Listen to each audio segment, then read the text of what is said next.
পাহাড় চূড়ায়, কবি সুনীল গঙ্গোপাধ্যায়। অনেক দিন থেকেই আমার একটা পাহাড় কেনার শখ, কিন্তু পাহাড় কে বিক্রি করে তা জানি না। যদি তার দেখা পেতাম, দামের জন্য আটকাতো না।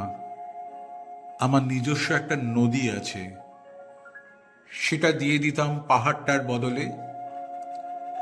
কে না জানে পাহাড়ের চেয়ে নদীর দামই বেশি।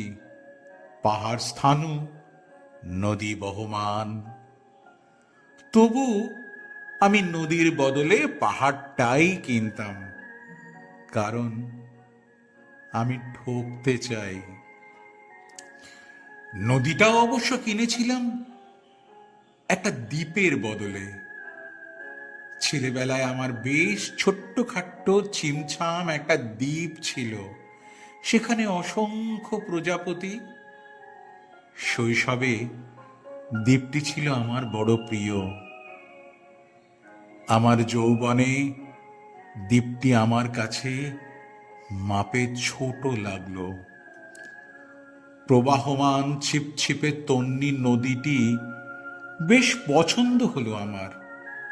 বন্ধুরা বলল, ওইটুকু একটা দ্বীপের বিনিময়ে এত বড় একটা নদী পেয়েছিস, খুব জিতে গেছিস তো মাইরি।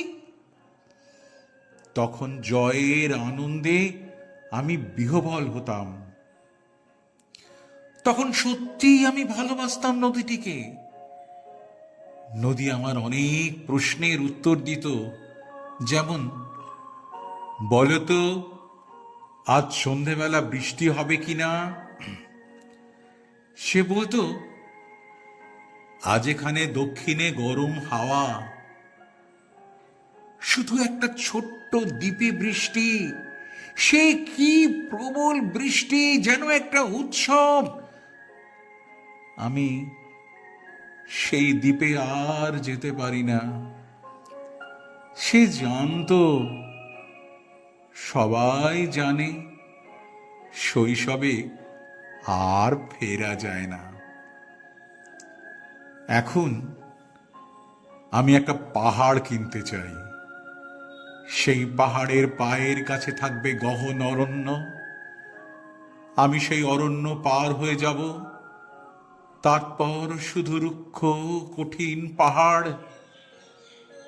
একেবারে চূড়ায় মাথার খুব কাছে আকাশ, নিচে বিপুলা পৃথিবী, চরাচরের তীব্র নির্জনতা।